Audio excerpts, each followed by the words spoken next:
Good morning. Welcome to our webinar on breaking down TSA's pipeline cybersecurity requirements and what to do now. This is sponsored by Industrial Defender and AE Solutions. So thanks for joining. I'm Jim Crowley. I'm CEO of Industrial Defender. I've been involved in industrial security controls for close to 15 years now. And as one of the leaders in this space, we're very happy to present some excellent content today from our partner, AE Solutions. Just a quick moment on Industrial Defender. We're a US-based industrial cybersecurity company based in Foxborough, Massachusetts. All of our engineering is done here in Massachusetts, and we have global deployments around the world. John, over to you.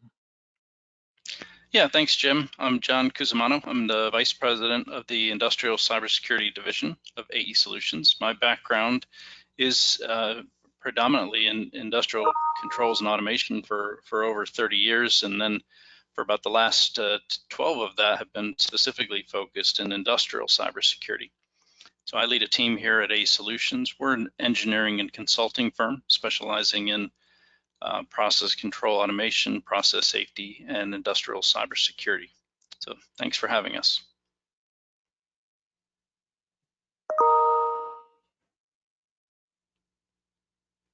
The agenda for today, we're going to cover a few things. Obviously, very notably, the TSA Pipeline Security Directive that was issued on May 28th of this year, and the corresponding TSA Pipeline Security Guidelines that have been out for a number of years. We'll also talk about a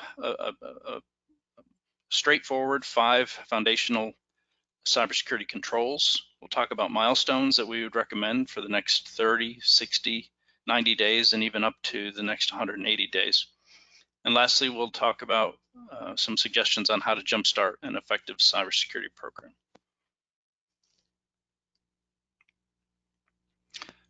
So I'm going to start with the TSA Pipeline Security Directive. So I would imagine most attendees are aware that the Transportation Security Administration under the Department of Homeland Security just a couple weeks ago issued Pipeline Security Directive 2021, which was issued on May 28th. And it basically requires 3 things of pipeline owners and operators. One, it makes reporting of incidents mandatory. So previously it was voluntary for organizations to report their incidents, but now it's mandatory that they're reported, and that includes anything involving the IT or OT systems that operate the pipeline. That includes unauthorized access, malicious software, denial of service attacks, physical attacks, or any other incident that could has a potential to interrupt operations. Secondly, organizations are required to appoint a cybersecurity coordinator and an alternate, that's a designate, who would be available 24 hours a day, 7 days a week to respond to incidents and to provide coordination with TSA and other government regulatory agencies. And lastly, it requires that companies, owner-operators, perform a vulnerability self-assessment or a gap assessment against the pipeline security guidelines and report those results back to TSA and CISA in the next 30 days. So with that lead in, we'll talk about now a little bit about what are the pipeline security guidelines. So these have been out for some time. These were published initially in 2010. Revised pretty shortly after in 2011, and then revised more recently in 2018. And the very latest edition came out in just in April of this year, just prior to the Security Directive being published. And these are, as the title describes, these are guidelines for security, not specifically cybersecurity. Cybersecurity is a part of this document, but you'll see this document has 8 main sections. Section 7 is dedicated to cybersecurity. The rest of the document is around general security, particularly physical security and material handling. The most recent update in 2018, one of the things that was done in that edition was to map the cybersecurity measures to the NIST cybersecurity framework. So I'm sure many of you are familiar with the NIST cybersecurity framework. It was established by NIST, National Institute of Standards and Technology, back in 2014, and revised once since then, I think 2018 as well. And that provides a general framework for cybersecurity for both IT and OT. The pipeline security guidelines were in 2018 were mapped to be in alignment with those, which does make it much easier to read and follow and to coordinate any other activities you may already have going on with that follow the NIST cybersecurity framework. If you want to learn more about the framework, we've provided a link here. But let's take a little bit deeper dive just into Section 7, because that's the section on cybersecurity, and that's in Section 7 is what needs to be reported on within the next 30 days, a gap assessment against these requirements in Section 7. So we're going to stop for just a moment. We're going to stop for just a moment and sure. do a poll and pause for about 45 seconds. And John, you can continue on to talk about Section 7 while we put the poll up. Yeah, thanks for that reminder, Jim. I forgot about the poll. So if you would please take a few seconds here to respond to this poll. We're just curious how far along your organization might be in applying the TSA security guidelines.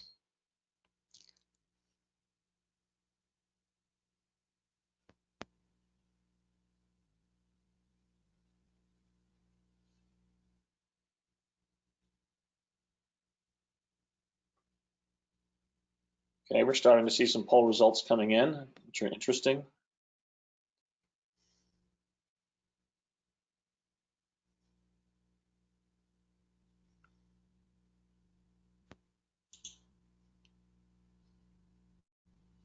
All right, so the results of the poll are as follows. We get about half of the folks have voted so far, and about how far along are you with applying the TSA pipeline security guidelines? And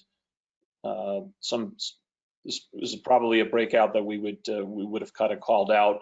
You know, about half of the group has 40% of the group is kind of beginning on their journey or towards the middle, and we've got a bunch of folks that are towards the end of it. So kind of an interesting group that we have on the webinar today. Yeah, that is interesting. Okay, so if you'd go to the next slide, then I'm going to 3 slides here that take a little bit deeper dive into Section 7, and took the liberty of creating these these charts that hopefully you'll find helpful, because they show very directly how the cybersecurity guidelines do map to the NIST cybersecurity framework. If you're familiar with the framework, there are functions such as identify, protect, detect, respond, recover, and there are categories such as asset management, business environment, governance, and so on.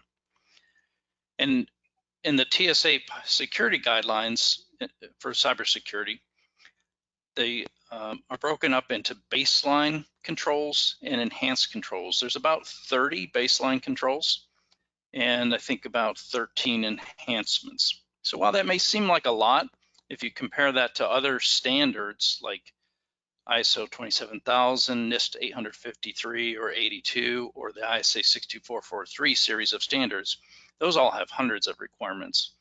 So the TSA security guidelines really kind of aggregate those and put them into these different categories. And in the back of the guidelines, there is reference to other standards and documents. So just want to hit on a couple of these.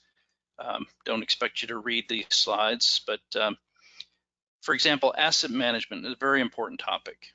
And in this statement here, it covers a lot of different things. It covers configuration management, patch management. It covers network diagrams and data flows, asset inventory, network monitoring, and remote access, all in these few statements here. And one of the use cases that we've seen within our customers over the years for automating asset management is really being able to have at your fingertips the information on your environment. So for example, it was a few years ago, there was a safety system, the Triconic safety system, that was a vulnerability was uncovered, which was very concerning to folks that had that in their facilities. And you know, we'd heard stories of CEOs reading about this particular device in the Wall Street Journal on a Saturday morning, and then calling his or her CIO, and then the data got pushed down to the request got pushed down to the CISO to say, hey, do we have any of these devices in our environment, and where are they? What plant, what facility, what station, you know, are these devices in? And if you don't have any sort of automated way to collect this information, it's a fairly painful process to try to dig through spreadsheets or get out into the field to figure out where the stuff is. So having an automated asset management component to your program would allow you to very quickly go in and query that particular device, find out its location, what firmware is on it, and then you can report back, you know, to management that, hey, we have it, but it's been patched, or we don't have it, or yeah, we have it, we took these systems offline. So asset management is really sort of the foundational technology component that you need for any one of these standards that you may be applying to your network. Yeah, that's right. So this section also, the identify section, also goes into the importance of having governance, particularly policies, procedures, and practices in place, as well as having a risk management strategy. Not only how to perform your risk assessments, but how to prepare your plans and prioritize them based on risk. So that's the identify section. If you'd go to the next slide, Jim. The next major section is the protect function. You can see there are a lot of controls here, primarily around access control. So of course, identifying and authenticating users in all sorts of different ways for different types of systems, making sure, of course, you do obvious things like change passwords. But then awareness and training, the importance of having awareness and training programs, incident response drills and exercises are covered here. And then last but not least, under protective technologies, really talking about the importance of network segmentation, making sure you separate the internet from your business systems and your business systems from your OT systems.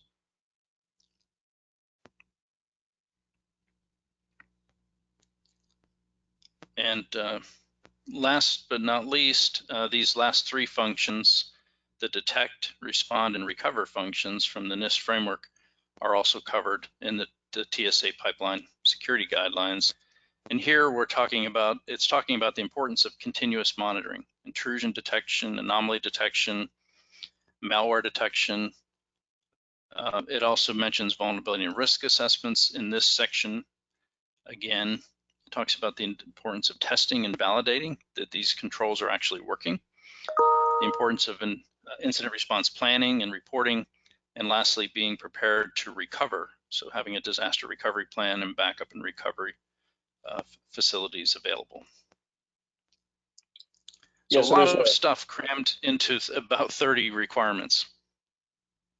So there's been a bit of a debate in the ICS security world lately around, you know, which tools and technologies do you start with to work with these standards. And we're seeing a bit of a trend where people are deploying detection technologies as kind of the starting point and skipping over sort of the boring asset management and asset inventory stuff.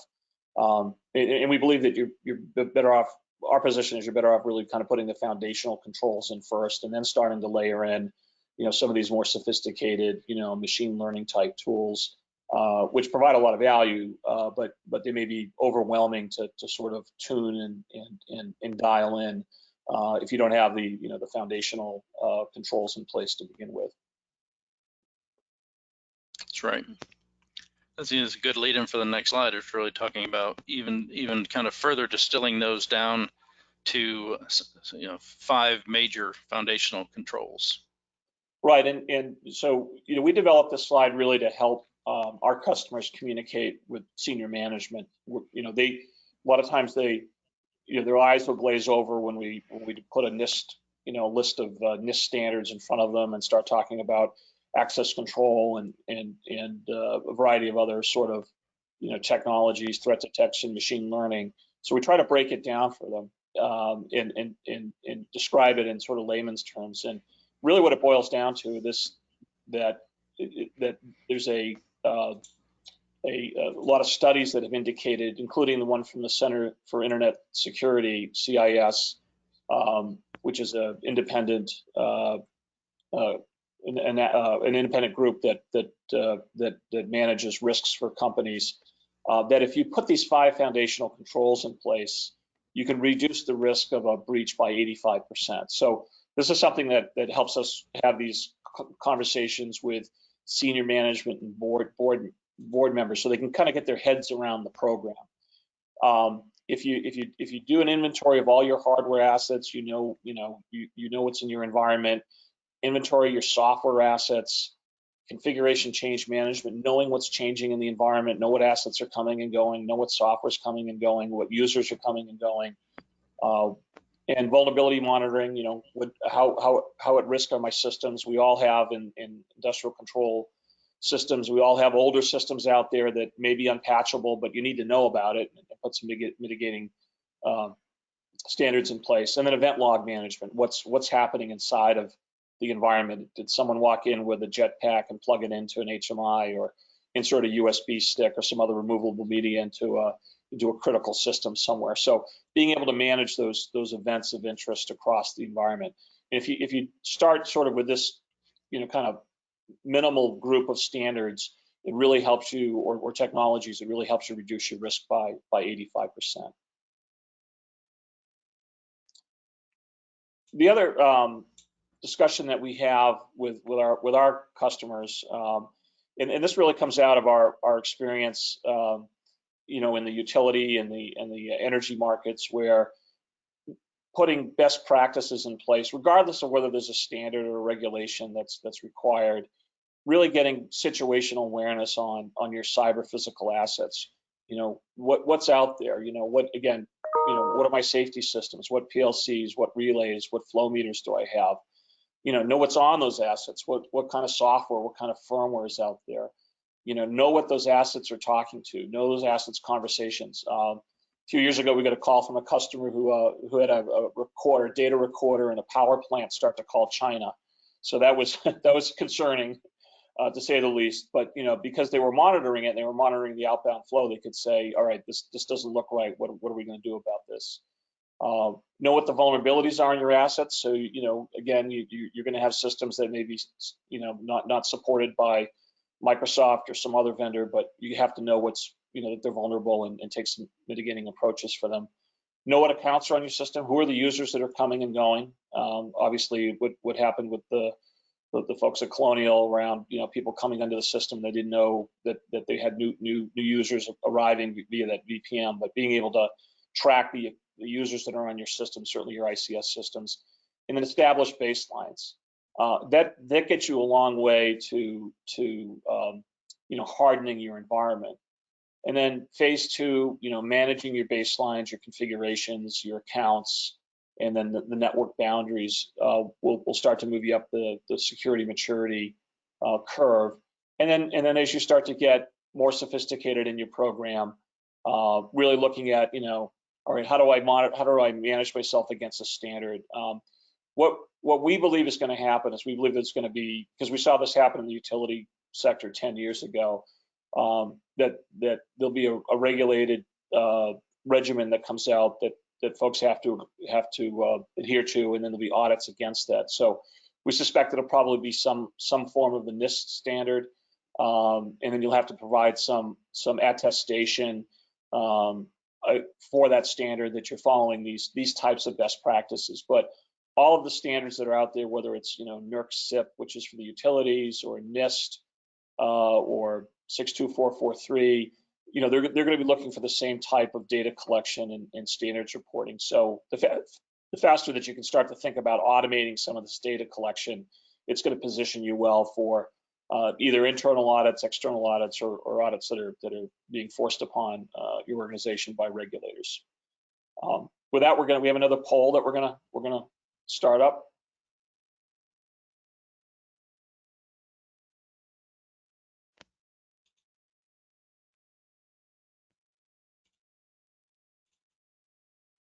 And the poll is, how many cybersecurity people do you currently have on staff?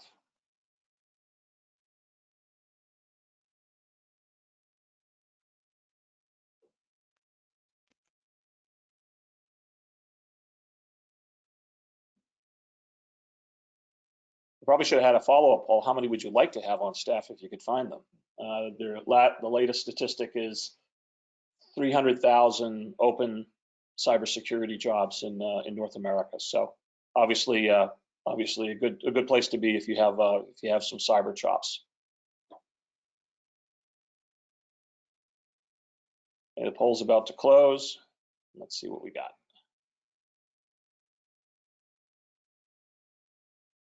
All right, that's great. So people are staffed up, and it's great to see that we have good guys fighting against the bad guys.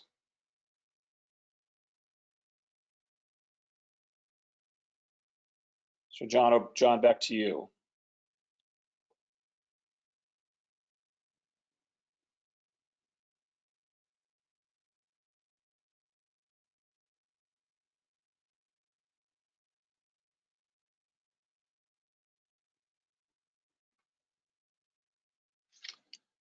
John, are you there?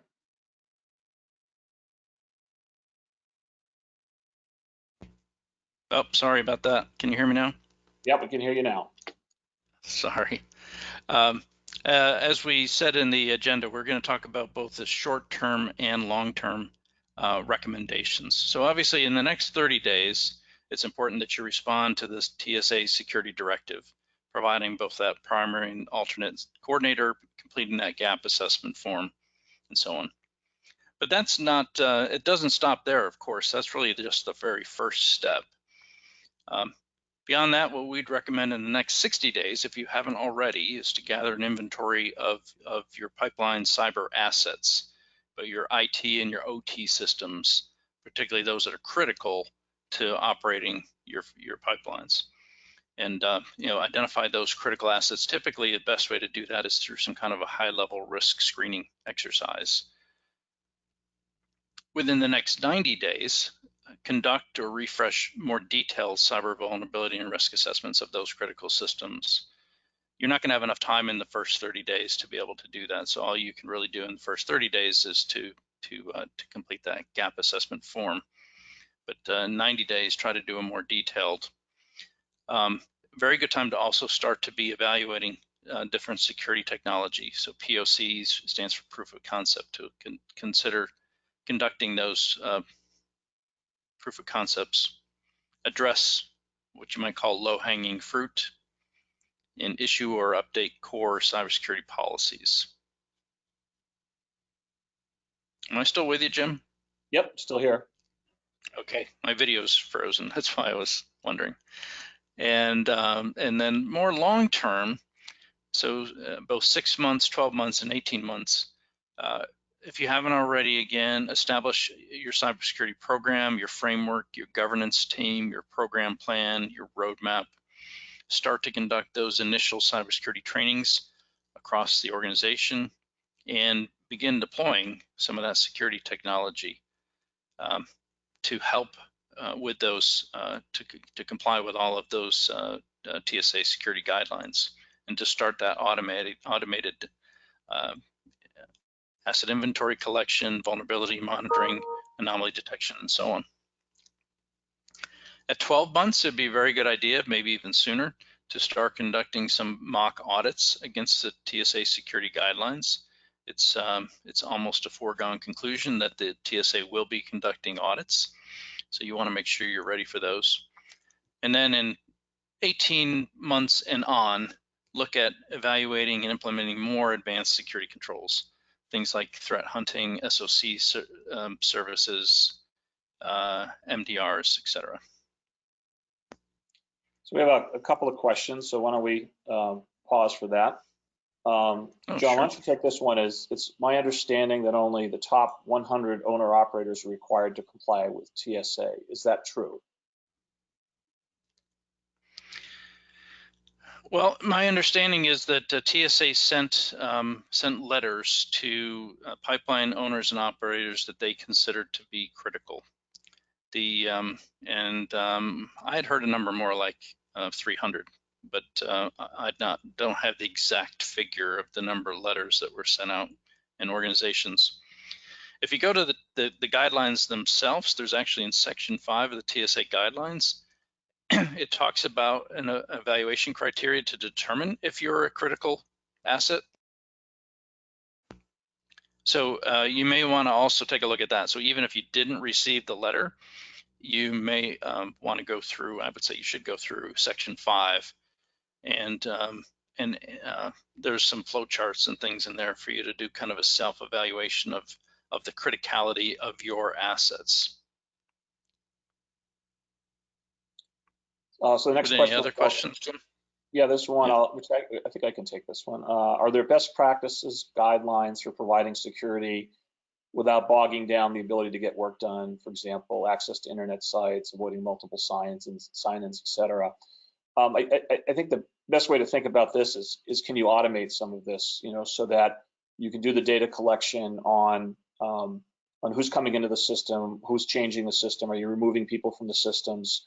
Do you have tools that are integrated into your LDAP or some other sort of application that allows you to reduce that overhead of having to sign into multiple systems across the network. A lot of our customers have implemented these types of tools and technologies, and then they rely on our Automation Systems Manager product to actually collect this data and be able to provide that reporting that an auditor might look at to say, okay, who are the users on the system? When did they come? When did they go? Did you enforce, password length and timeouts, and did you remove people promptly when they left the organization and so forth? So I think really the way to look at it is can you find some way to automate this so you're not just running around with spreadsheets? John, anything else to add?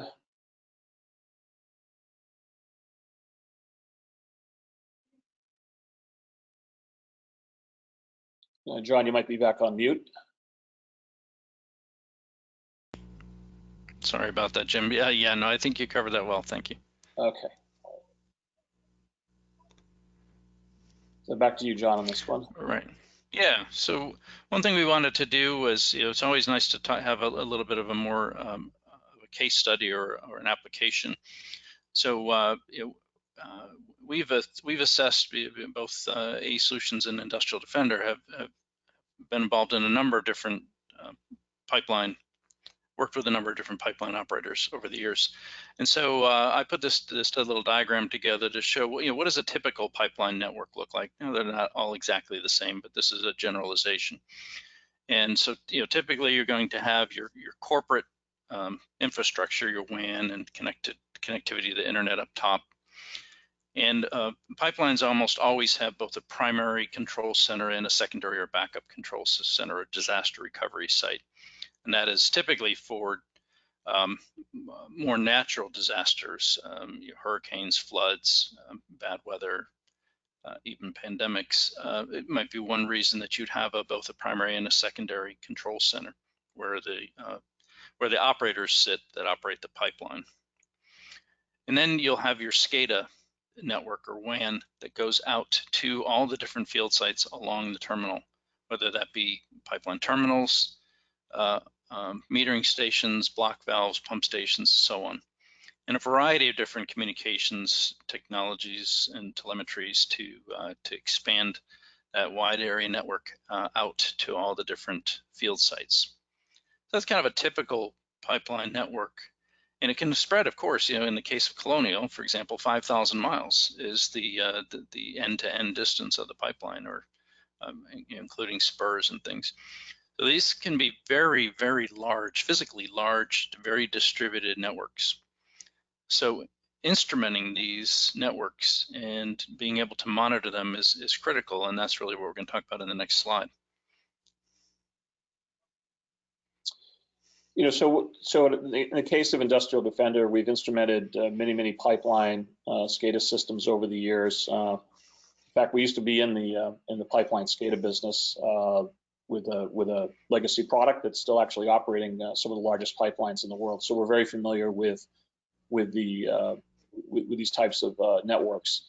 What we typically want to do is be able to instrument data collection out into the field, to be able to collect the hardware asset inventory, the software inventory, be able to do the configuration management and the vulnerability management and the security log management. So really, we always start with these 5 foundational security controls, and we do that by a number of different methodologies. We can poll devices, we can put agents on devices, we can use passive network taps. So there's multiple ways to collect this type of information off of the endpoints.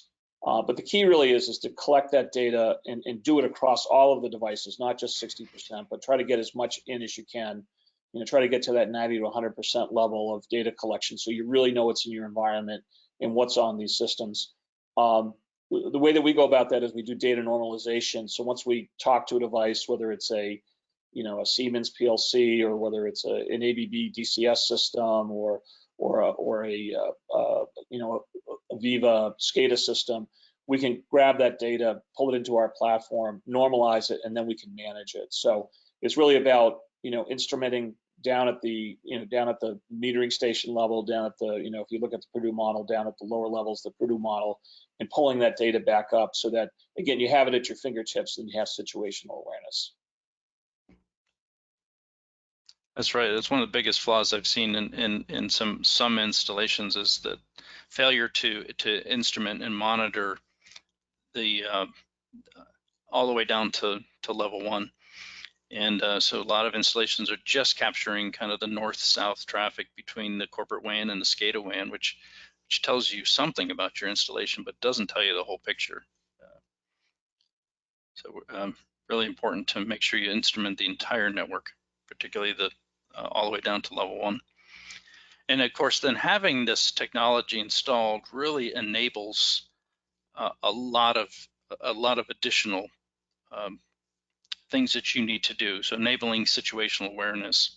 So for example, for those vulnerability assessments and risk assessments and even policy and procedure development, having this information about really understanding how your network is operating and where you have vulnerabilities and what your assets are is extremely valuable in putting together a good policies, procedures, and a program, and continuously monitoring and improving. And I guess also, of course, prioritizing your spend, helping you understand. Now, once I understand where my vulnerabilities are and where the greatest risks are, then prioritizing additional spending that may be necessary to mitigate those risks, and performing life cycle assessments. So very, very helpful to have to go beyond just kind of basic network management and actually putting in network monitoring and asset inventory, automated asset inventory and vulnerability detection.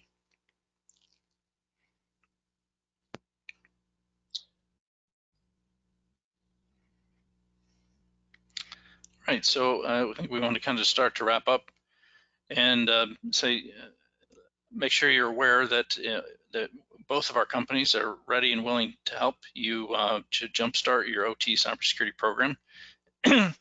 From the AE Solutions side, we are a service provider, and among other services, we provide vulnerability gap risk assessments, asset inventory and network diagram development initial that can be used to help in guiding the deployment of more advanced tools, security design and implementation services, program development, including policy, procedures, incident response, and so on, and lastly, training. Thanks, John. On our side, the industrial defender side, we're a technology software provider. Our tagline is that we invented OT security. We were the first people to recognize that cybersecurity was going to be an issue in industrial control systems. Our heritage really came out of the control system world that's based down here in south of Boston, and we have a really broad product offering and flexible network architecture to help you address these foundational security controls and automate some of this so you don't get bogged down with day-to-day issues in managing the cyber program. Our technology is really designed to be very familiar to people that have worked with control systems over the years. With that, we have got one last poll that will pop up, and then we'll go to a wrap up and a Q&A.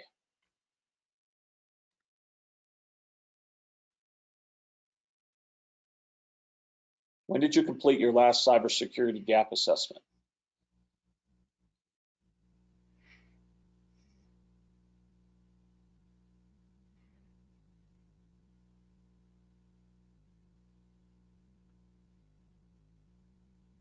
And we're getting some polls coming in. We're getting some votes coming in now.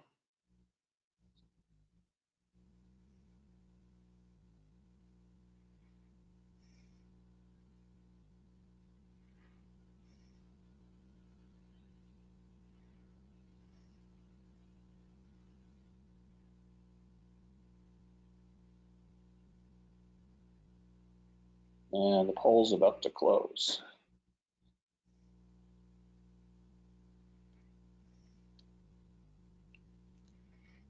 Okay, well, that's great.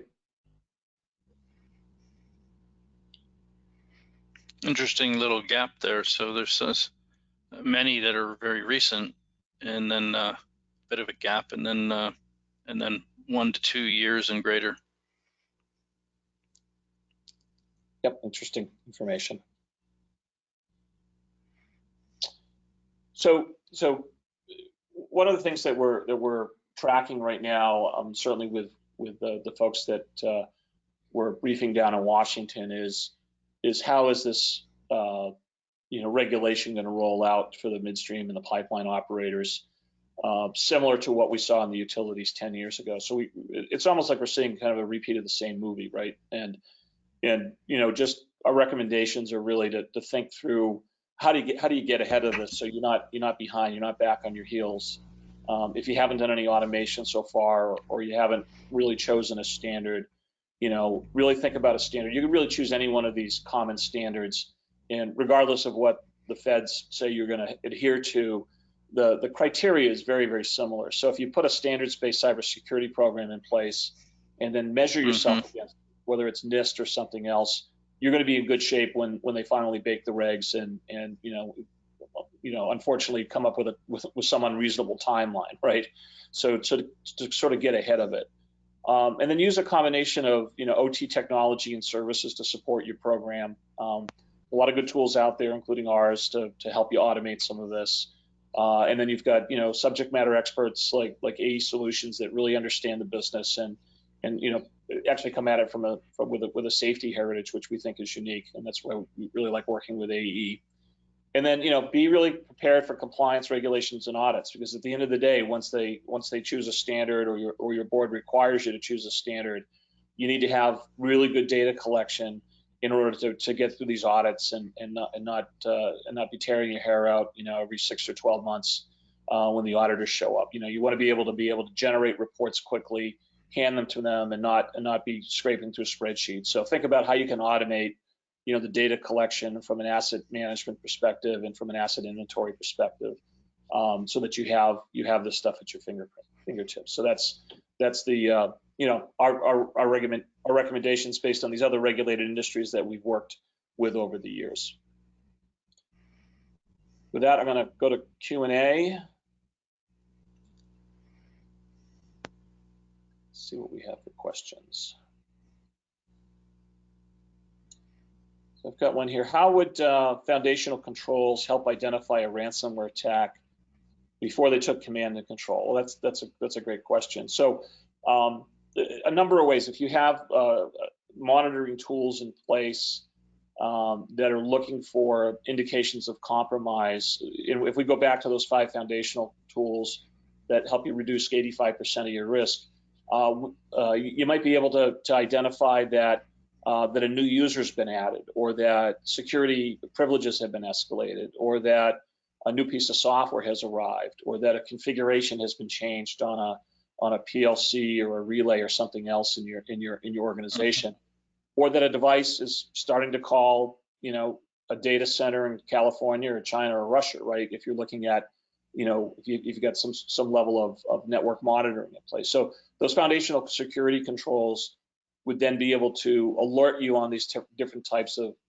attacks. And also if it's, sometimes it's a phishing attack that starts the kill chain, but it could also be, we've seen it over the years, an OEM vendor walking in with a USB stick to upload some software into an HMI and it's infected, and for whatever reason it didn't get scanned. The foundational controls would pick up that malware starting to propagate across the environment.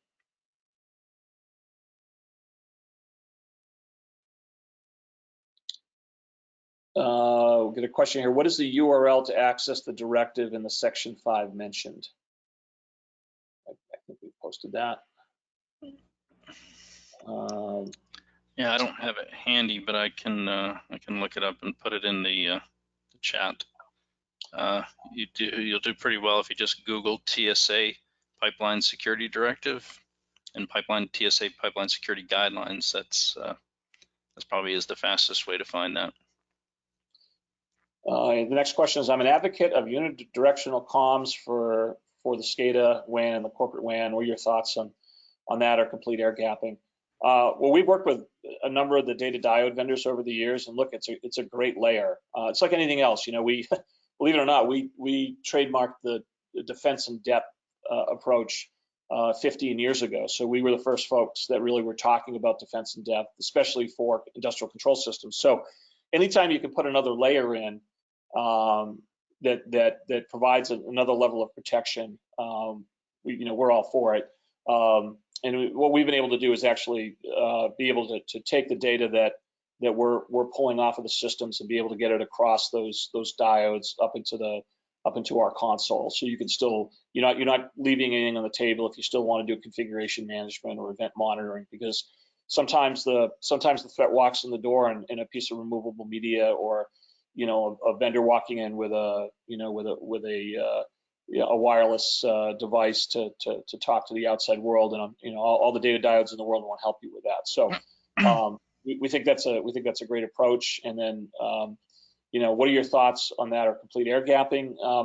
When we used to do surveys, back in the day, people would say, well, I'm air gapped, and 9 times out of 10 that wasn't the case. So with all the automation that's going on, and certainly with automation starting to move into the cloud, I don't think that the air gap is the way of the future.